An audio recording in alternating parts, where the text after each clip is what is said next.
So thanks everybody for joining us today. Taking a little break from your day on a Thursday. We are here today with Payam from Instead Tiny Homes, which is one of my favorite companies, honestly, across Canada. I love what you guys are doing. And I love how you kind of think holistically about not just the tiny home, but like the space around it, the systems, kind of the greenhouses, the other buildings, the permaculture around the space. And you've always been that company that thinks holistically in terms of the whole homesteading aspect, not just what's inside that home. So I'm really excited to learn more about what you have for us today, which is, I understand like a lot that you own, that you've actually kind of experimented with designing different spaces, different ways of developing that land. And the land itself is for sale. And also, like, you've already talked to your municipality about these different options. So that can be like a good avenue for somebody looking for like almost like a tiny home community. Yeah, thank you for that introduction, Maria. I appreciate your kind words. I think, yeah, I think it's a bit of a problem sometimes thinking about all of the aspects that goes into building a home and making sure a tiny home, no matter how tiny, can actually be a home, be called home by someone. There's a lot. Like we could talk for hours about this. Little introduction. I don't know if folks here know me. My name is Payam, and Maria did a great job of introducing us. That's me on the right, and that's my buddy Lee, who is the business partner in our company. Then the house behind him was actually the first house we built. It's a tiny home on wheels that looks like that, and some of you may have seen it. It got a bit of a cover edge, and it was a house that we designed and built for them, for their family, to give them make sure that they have a place to live, that it's comfortable and it still meets their values. But in building that house, we learned a lot. We flexed our design muscles, and in a way, we created this company called Instead, based on the idea of if we let's challenge the status quo and then the way we conventionally build homes. Yes, we could live in smaller spaces, and yes, our homes should be more efficient in the way that they use energy, in the way that they use space, because why be wasteful? And so it was kind of a bit of a pun name, but we said, instead we could build stuff like this. We started with that tiny home on wheels, became a model. So we built sort of the capability and the sort of the shop around being able to deliver designs like this. This particular house was, again, based on Lee and his family's needs, but other people wanted it, so it was kind of great for us to start a business that way. We were able to work with Intertech to certify this as a tiny home on as an RV essentially. So it's a tiny home on wheels certified as an RV, and we can build products like this. But in doing so, and kind of again learning by doing, we've learned a lot about Ontario's sort of view of tiny homes on wheels as a province, but also in different municipalities. RVs are still in a lot of cases seen as a vehicle, and even though the house on that foundation is built to ensure that there is a certain level of standard of living is met, these are built probably than a lot of the houses that are available on the market, old houses that are available on the market, right? We realized that wheels are a bit of a challenge. So in the last year, through the networks that we've been introduced to, thank you again to Maria and Tiny Homes in Canada and the Tiny Home Show, we're like, okay, well, if we want to, if the problem is the wheels, can we create a product that doesn't have wheels? So this past year, I would say we've kind of turned our attention into building houses that can sit on foundations. And this is a rendering of our first model we are building, that we've designed. If you follow us on Instagram, you'll see more of our work coming up, but we like this design because it would allow us to, be very flexible in terms of styling and aesthetic. I'm just showing you two different examples that are the same house, but with just minor tweaks, you could have a very different aesthetic and feel for. And then, yeah, we started building our first unit that doesn't have a trailer in the traditional tiny home sense. It's not a tiny home on wheels. It's a small house. It still has to go through a permitting process through your municipal, building department. It is a building that's going to be built to design and built to building code, and it gives us a few different advantages doing it like this. Allows us to build houses that are bigger because now we are not in the RV territory. we are we're looking at, in this particular image that you're seeing that's being built in our shop, is about 520 square feet. It's a 2-bedroom house. It's faced the other way. Sorry. So this image is the first one I've taken and shared. We're gonna have better photos of this one, but it will kind of look like this. If I go back that previous image, it's gonna have overhangs and a porch that spans across the other side. But yeah, I didn't want to speak too much about the designs of the houses itself. It's more about, I guess, our sort of modular approach. Over time, we'd like to have a series of products that can meet different needs. We still think there is room and place for tiny homes on wheels, if they're built correctly and are certified as Z240 RV or manufactured home MH certification. They can provide really livable transitional or even long-term dwellings for people, but that is still dependent on zoning regulation and where you are. We thought prefabricated units that are slightly bigger and are placed on a foundation would also be a good way of approaching it. We're building our first 2-bedroom, as you saw in the image, with slightly different aesthetic than the whole all black look, but we're building our first 2-bedroom unit, and then hoping to get clients that may want a 1-bedroom module or a studio or even a custom design. There's different approaches to each of those. Um, uh, all of that is I think brings us to kind of like, so what? So I will share a little bit of a personal story here, that's outside of Instead. So this is kind of an aerial shot. I don't know if it's clear in screen sharing, Maria, but I hope it is. Um, and because some people are like, well, where do you live in a tiny home, or where do you live? And I'm like, well, no, not exactly. So I thought maybe I'll give you that context so you know a little bit about me and how I've kind of built where we live over the last couple of years with a few other people. So what you see in the image on the far side, that big house, the yellow house, that's an accommodation business that we've been running since 2017, and that was the only thing that was on this piece of land. This is only a little section of a 75-acre land that spans a couple of kilometers outside of this photo. Over time, we bought that and then came to Prince Edward County ourselves, and over time we've lived on premises and operated that business as a family, 4 adults and multiple kids over time. And the other house, the modern house that you see on the other side of it, is where I live alongside my half of other side of my family. So it's actually a communal living. Our parents are living with us transitionally now, and it's been set up for us over time.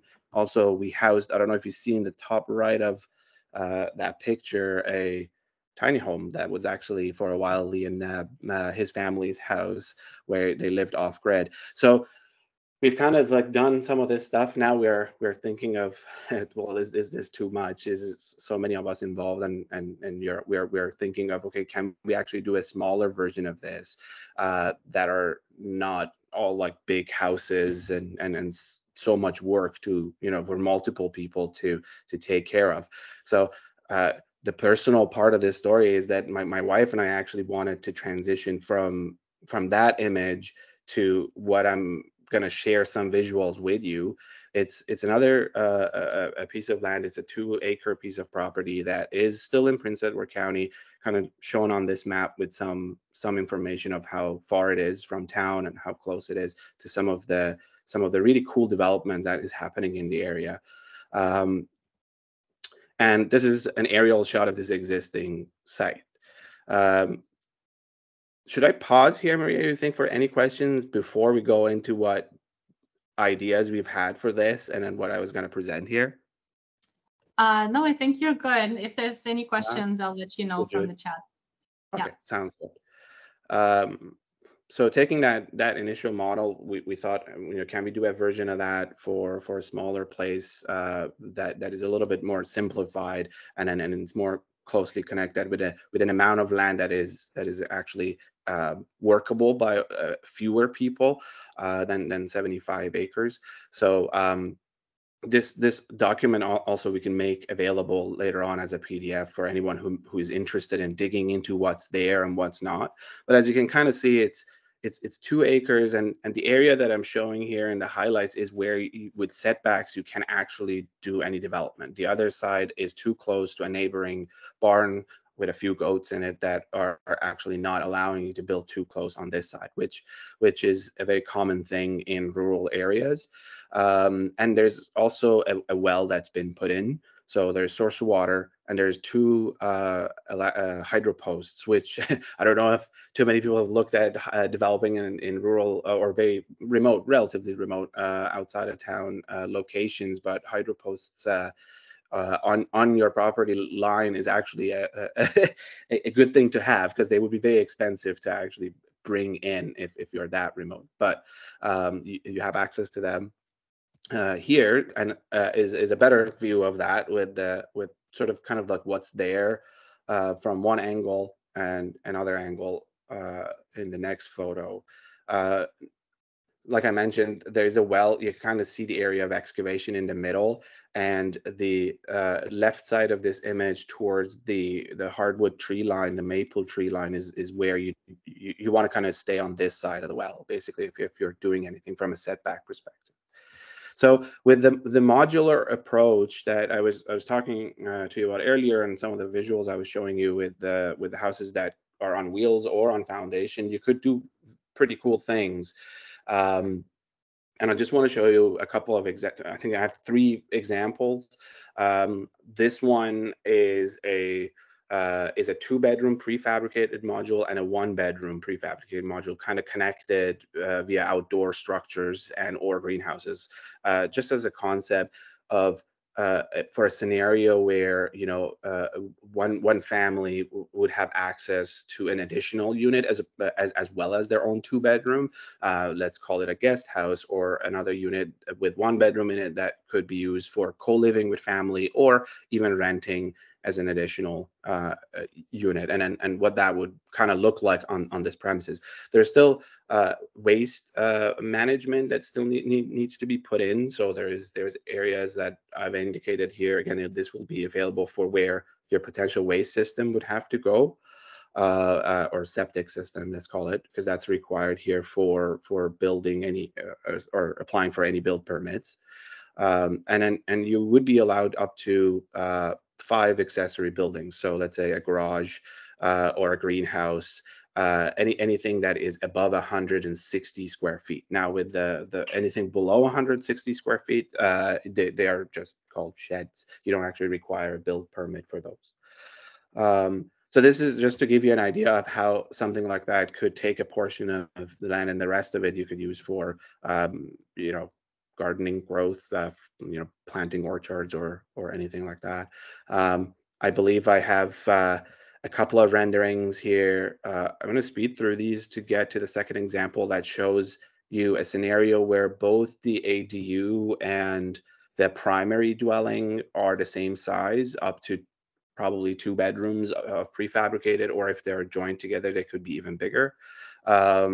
Whereby this would be suitable if considering price of land these days, people want to consider co-ownership or purchasing with others, whether it's multi-generational within a family, or in cases of friends like we did, going together with other people to buy a piece of land, and each of you would have the one dwelling basically to yourself, kind of what we are doing now here currently, but in a smaller scale. The benefit of that is sharing some of the cost of infrastructure. One point I wanted to put out there is that, and then you can find pricing about our houses all on our website, but that's just the house. The infrastructure itself outside of the well still needs to be developed, right? Your waste system, and making sure that there's power lines to each of the houses and water lines from the well to each of these dwellings. The foundations for these houses still need to be put in, so some of those costs would have to be factored in an overall budget for a project, which we certainly can help with.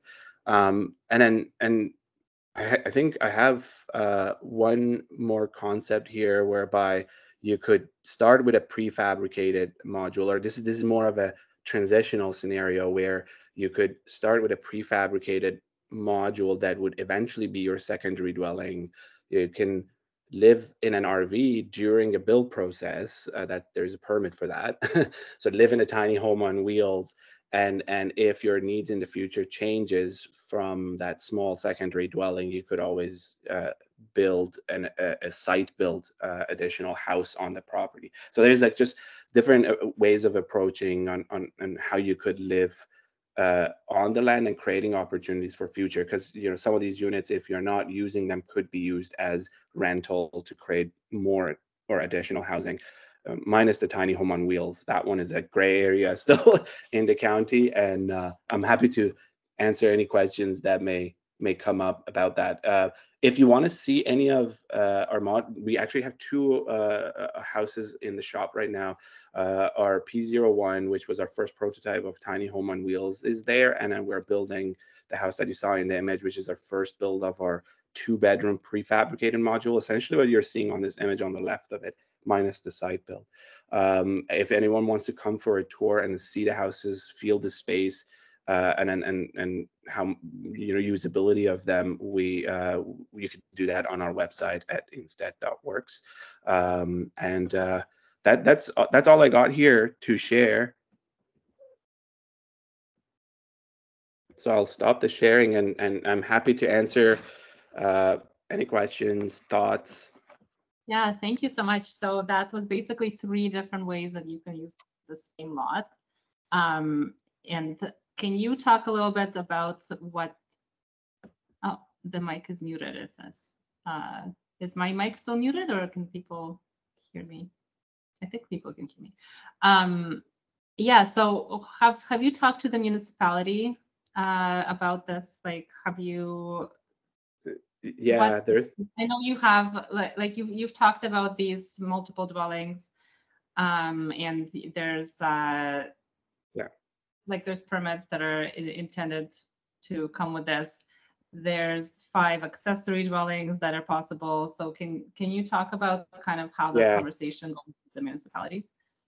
So the first thing is like making sure that you understand your zoning bylaw for that specific lot. So which comes with the deed, and once you know your zoning and reference your zoning bylaw, it'll tell you what you can or cannot do with this particular space. I showed you kind of the setback where you can build because of the setback from the neighboring barn.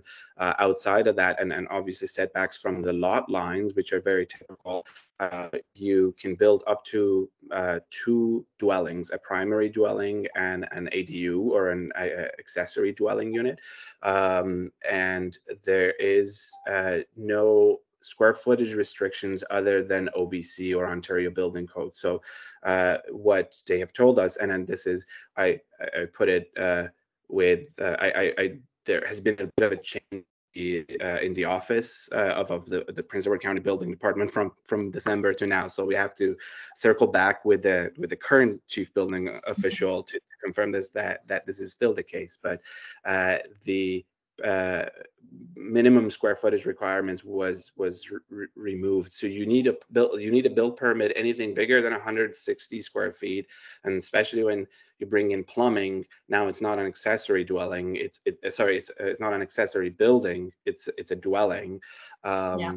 And then they as long as it is on a permanent foundation, that's the sort of big part of it. We were trying to showcase tiny homes on wheels, and the beauty of them, because they are separate from the land, and they do apply to a lot of different scenarios that is not tied to land for someone. But that is still not I don't want to call it illegal, but you're not allowed to live in a vehicle all year round is the verbiage Mhm. there. So And you're still you can't considered use a it as a permanent dwelling, with a lot of gray areas and exactly what that means and all of that. So there's risks involved if someone chooses to do that.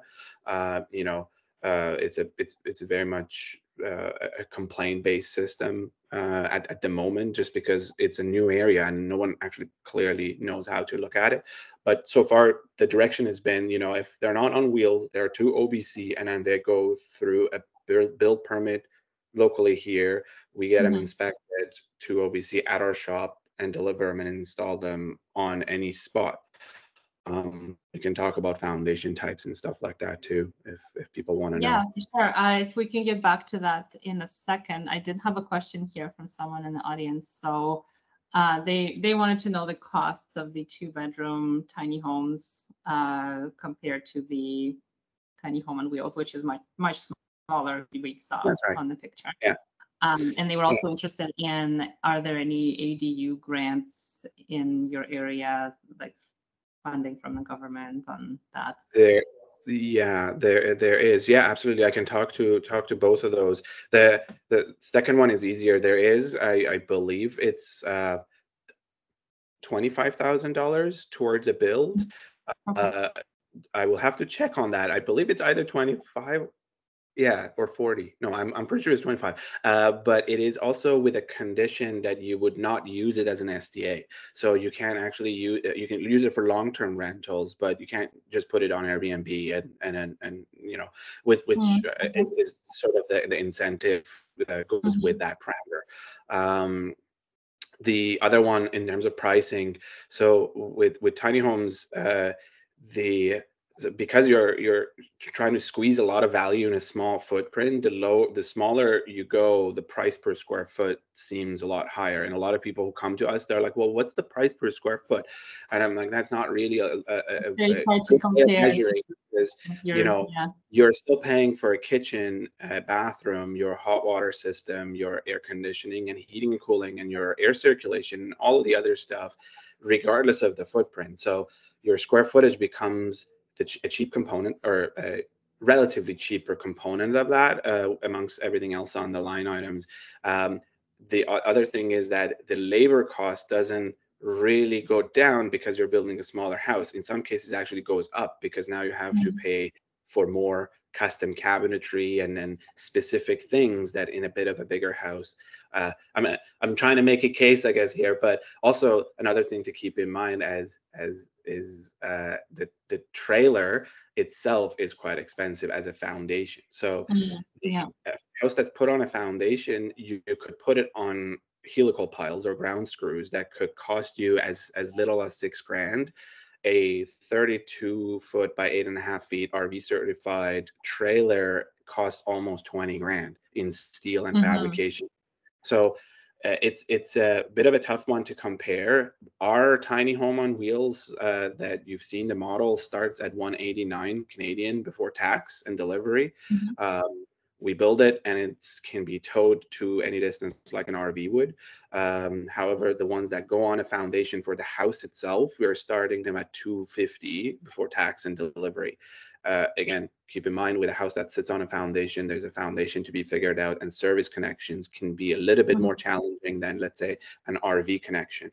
So, however, in other, I guess, other way of looking at it is that for with one, a tiny home on wheels, it's a vehicle. You actually don't even need to think about land purchase. You're just buying the house.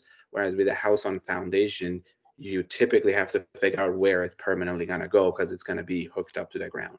So Yeah. they are very different things, even though they're conceptually small homes.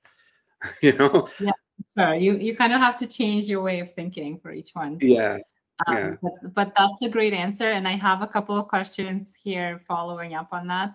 So in terms of delivery and relocating a prefab home, because you can, like, the foundation home can be moved after it's being placed Technically, they on can.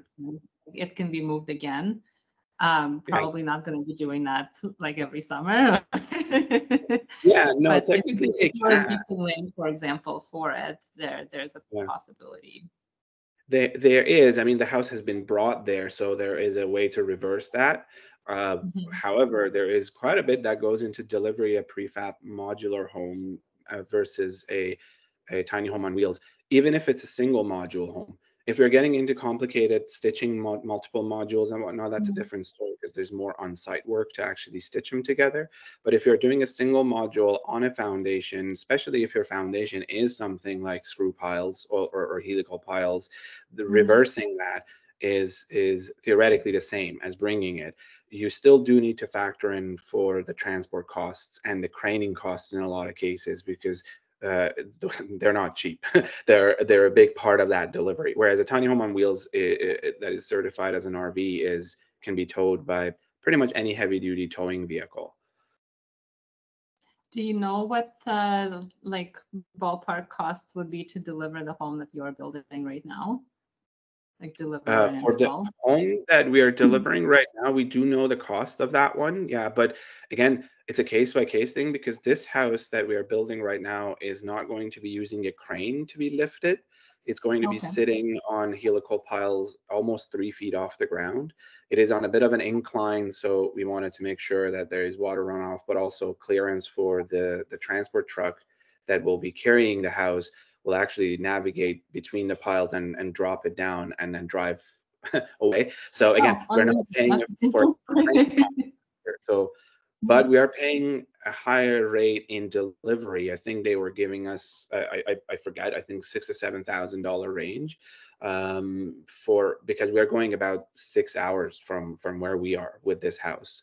Okay. Yeah. It is really dependent on how far the drive is, how complicated the drive is, because again, you have to go and this is something that we would do and we would hire a consultant. We don't drive our own homes or anything. We would work with a party that is actually that's their expertise. But they ask us a lot of questions, right? Like how they are going to back in the house and how long is the crane Mhm. going to need to be there, and those can bring your costs up, especially if you're going long distance. So going taking a prefab home from Ontario to you know out west coast could cost in like $10,000 in just the transport fees, and then you have to still look at craning and whatnot, right?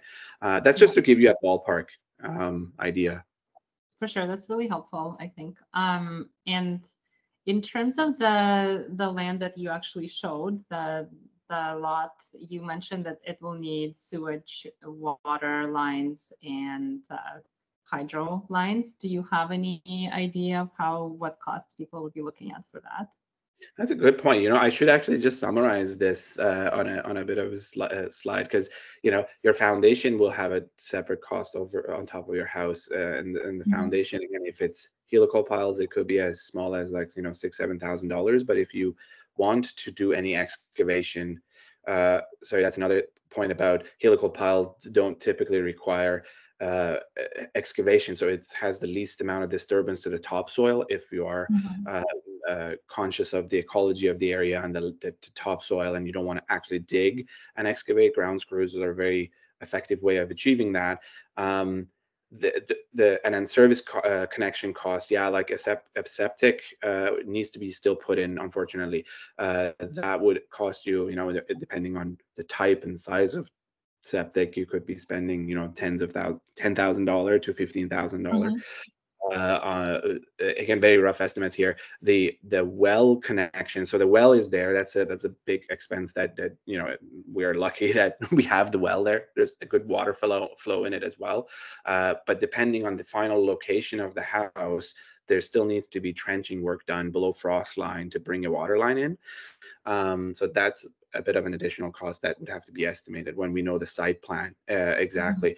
I think what we say to people, like typically, like if you're buying a $250,000 house, if you have a well, you can probably spend about another 50 grand to set it up. So you budget for about 300 grand Okay. for a prefab to be fully set up. Because then Mhm. taxes and delivery is here. Luckily, we are right around the corner, so the delivery costs are probably going to be, relatively minimal compared to further Mhm. distances. Yeah, because you mentioned, I think that house is going to north of Toronto somewhere, so it's Right. it's Yeah. Yeah. quite far. So there's a couple of other questions, and I also had a question, so I'm gonna go with No, mine first. yeah. Please. I really love this idea of accessory buildings being explored as part of the system because I don't think people really think of this very much, but um, you can create kind of a really cool living system that has multiple buildings and they're very kind of easy and relatively cheap to put in. And so like one example that I heard recently was somebody was building a tiny home for themselves to live in, and then they also built an extra space that is just the space that is for pottery and like a studio Yeah. for a pottery artist. And she makes pottery there. She has workshops. It's like a little mini business. People come in to Yeah. explore all of that. So it's kind of like it's turning your home into also like a mini business area where it doesn't have to Yeah. be in the same space. So can you talk about some other ideas you've encountered for like No, structures I that you think can put on like yeah, a lot? accessory buildings are. I think especially when you're living smaller, right? Like in a smaller, your actual home component of your living is smaller. The you do need these sort of like outposts a little bit, and then and connection points that you can create for yourself to dedicate to yours or your family's needs. If you have kids, you could have a playroom or a space dedicated to all their toys, so you don't have to actually clean the mess every day. But there Yeah, there are so many things you can connect that with your house via a greenhouse or an out structure where you could enjoy the outside. The outside becomes a very much and I really believe in it, that when you have the windows that are sitting in front of you that are that big and you can see all of the green outside, it's very hard not to be connected to the outside. It becomes an extension of the inside living, right? So you can create all these little things, destinations. I mean, everyone wants a good wood shop workshop, right? Like you could right. the good Yeah. yeah, about a lot of these properties that are around here, at least with the zoning bylaws, you are allowed to have accessory buildings and Mhm. one accessory dwelling unit, but up to five, depending on your zoning. In this case, up to five accessory building and or auxiliary buildings, if you call them. Um, you name it, whatever you want to use these shells, you can use them for. Yeah. So greenhouses would fall under that. If you're Yeah, considering like if you're doing co-ownership, like you said, where it's like two families buying the lot together, yeah. maybe they have like a shared space too, where it's a workshop that they Communal share, spaces. Yeah, one thing gym, here that a laundry room they share, or some yeah, kind of. absolutely. That's what I meant by like options that would allow you to share the cost of amenities, because the infrastructure and amenities are actually the most expensive component of the build, right? Mhm, If you mhm. could share some of those things, you can achieve lower price points in your overall, budget. Like one thing that we do here in our house, the sort of the two long houses that are next to each other, we are doing exactly that. The connecting point is the sort of sunroom entrance area and our laundry room facility that's shared Mhm, between the two mhm. families. Because not why do we need to have two different laundry rooms if Yeah, you you know can get away with one for sure. yeah, exactly. Share and then you mentioned a place of business. That's I mean amazing. I'd love the opportunity if people could use something to work where they live.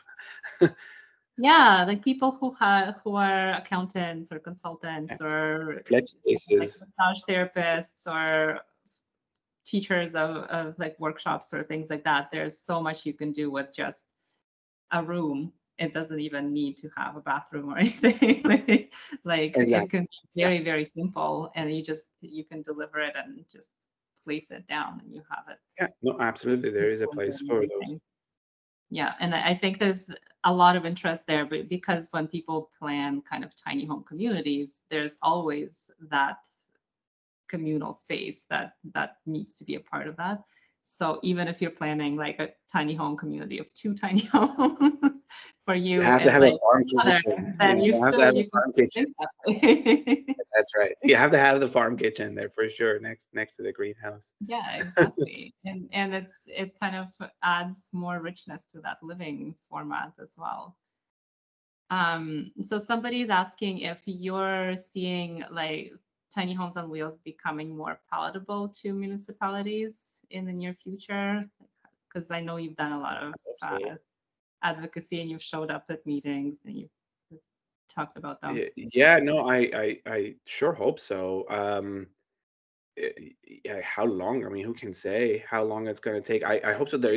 I think we're precedents are important, right? Like if we follow precedents and show that it works. So it always takes a few places to implement it for it to work. And we are seeing openness. I think from you guys would know this better. You and Bianca would probably have more Yeah. stats or these insights into how many I feel like they are opening up and showing up to events. Uh, Last year at the tiny home show, what did we have, like 4,000 people come through, media, you know, Yeah. Yeah. uh, Well, folks are not all of them were municipal councils, unfortunately. yeah, Can you imagine? yeah, But tiny homes on wheels specifically, I feel like it's gonna I guess it, it detaches the idea of a house from land. It's very interesting, but then it also becomes a question of, well, how do you finance it? Because our financing system is like Mhm. it doesn't look at it the same way when it's not attached to land, right? Like so, um, Yeah. even if municipalities are more open to it, there is still that part of the equation, right? And there are still a house with a lot of systems in it put on a trailer chassis, so they are quite expensive. I mean, when you look at all the tiny homes on wheels specifically for what they are, Mhm. they're quite expensive. So um, I don't know. Will they become more commonplace? I hope so, because that will drive some of this conversation forward and the cost down, hopefully over time. How Yeah. long that'll take, I don't know. Yeah. And I know you've had conversations with financial institutions, and so have we. And we kind of it's I think the work that we're doing and just telling people about tiny homes is important because I meet so many people kind of in those spaces that have never heard of a tiny home. So for Mm, them, it really right, starts from the right. very, very, very basics. Yeah. And then I saw a yeah, it's question about financing anyone who finances tiny homes on wheels. The only one we know of who've connected with us with a rep is Canadian Financials. Uh, they just sent us an email updating what that program looks like. So if you need more information, you can email me and I'll send you that yeah, info. share your We have email. had other people reaching out to us claiming that they would offer financing for tiny homes on wheels, but when you go through it, it's it's actually not always it doesn't always pan out. So Yeah. Yeah, I think for financing specifically, you're looking at if it's on wheels. Right now, people are financing them as RVs, so it's like the VIN number and yeah, it is a vehicle kind of thing. yeah. And then if it's on a foundation, there is a possibility to finance it as a regular home, especially if you're buying the land to go with it. Yeah, as a builder's to get a builder's loan, essentially. Theoretically, Mhm. that's the idea. Whether in practice banks do it, we still yet to fully prove that it works. We have Yeah. had luckily interest from one of our major financial institutions to look into it for us, Mhm. mortgaging a prefab small home, mortgaging in a more traditional sense, but a builder's mortgage to allow you to buy the land and build something for it. Mhm. But there's a few things that come into play there. One is banks don't typically like small homes, so as soon as you're like, oh, I'm smaller than 600 square feet, then Yeah. immediately they're like, well, do I actually want a loan for that? So we're still yet to hear back on that one. And then the other one is how it's powered. Like ideally, our first tiny home on wheels, we built it specifically to set it up off grid because I think uh, it should be doable, and we want to push for Mhm. that. Our homes now that you're seeing for foundations are all electric. They're high performance to the sense that we actually heat and cool them via a heat pump only. but heat pumps don't count as a primary source of heat. So you have to add in all these extra costs to the client to to make them so it's kind of crazy when you speak of off-grid stuff. Immediately the Mhm. banks are like, what? No, it's not connected to the grid. So that also provides a little bit of um, hesitation in financing for those. We're hopeful. I mean, we're pushing for it. We're hoping to partner up with a bank that says, yeah, you know what, you want to build a prefab small 2-bedroom home for 500 square feet, come talk to me. I'll give you a loan. um Yeah, yeah. I one day. I think there's so many of those moments where everyone you try to work with goes kind of like, well, like this is uncomfortable to you. And the Yeah, if more you're they going speak the up, the more traditional requests route they of, get, the more they'll yeah, say, like, okay, this is becoming the norm now, so we should yeah, follow. absolutely. Or we'll find developers that are more, different in their thinking and are open to new ideas, and doing, or instead of traditional townhomes, or sprawling townhomes, we could maybe do Hmm. more integrated tiny home communities, right? Of Yeah, high efficiency, highly efficient, energy efficient, and electric homes that are running off solar, that are yeah, legal dwellings that are allowed to be lived in all year round in our climate yeah. by our municipalities. We're getting there. I think we're getting there. Yeah, So last question for you, from me is, if somebody's looking at a different lot, like not the one that you were showing yeah. today, but they're looking at just shopping for lots, what should they be looking for from your experience to be able to set up something like this? Well, the first thing would be to figure out where that law is, whether it's an organized township or if Mhm. it's not. If it's an unorganized township and there's no building department, then it's very it's a little bit more lenient because there is no one actually overseeing a planning and building department. Mhm. But there aren't Mhm. that many unorganized townships in Ontario that I know of. If you are in an organized township that has a building department, the first thing is contacting them, and then figure out what your zoning bylaw allows, what your setbacks are, where you can build, if you can build small, if you cannot. I think that is the first thing before you even consider.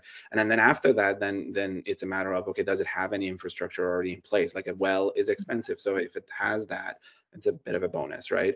It Mhm. typically won't include anything other than a well. A well in some cases is required before you can sever lots and sell. So that's Mhm. why you find often that these lots already have a well because they had required that. But you won't find any un or vacant land, I guess, with a septic. Not typically, unless you know some particular circumstance dictated it. Yeah. Okay, yeah. And in terms of the layout or any other kind of thoughts about what's on the land that people should be looking for in terms of In thinking terms of permaculture how to and lay out their yeah. setup. Well, like yeah, I mean, it's sunlight. I think is a big part of it. Just direction of the house, how you're laying your house out, and which direction you're going to be facing with your biggest windows to, you know, either take advantage of passive solar gain or reduce your solar gain depending on the season. Where you want to put your, yeah, you mentioned greenhouses a couple of times, where you want to put that in proximity to your house, and where's your garage going to go if you have vehicles that you want to store. I think you want to kind of take advantage of some natural elements if you can. If you have slope, think about how that's going to come into play. If it's a flat area, I think there's quite a bit. If how far away are you from tall trees? Are you going to have shade or not? Is if you're considering a black house, all black house in the middle of like all of the sunlight in the world, then you may actually end up overheating and have higher electricity costs when you have to run your heat pump to cool your house. So Mhm. it's like things like that. If that is your goal, there is smart planning. Then either you Yeah. could do, or hire help to do it. There's folks that we work with. We are partnering up with some new partners who are going to help us with that early on planning phase. Who Mhm. are BCIN designers who are actually aware of site planning and stuff like that. So we do offer that service through a subcontractor as well, if anyone's interested. Oh, amazing. Well, I think if there's no more questions, I'll give like 1 more second for questions, last chance. I just want to say thank you for coming in and talking about all your work today. It's really exciting to see. I can't wait to see that home come together as well. And yeah, if anyone's interested in learning more about Instead or contacting you, it's instead.works is the website. Thank you for coming. And yeah, so this recording and the presentation with all of the designs and labels and everything will be available. So everybody can kind of get more details from that as well. So thank you so much. Appreciate it. Thanks, everyone. Thank you.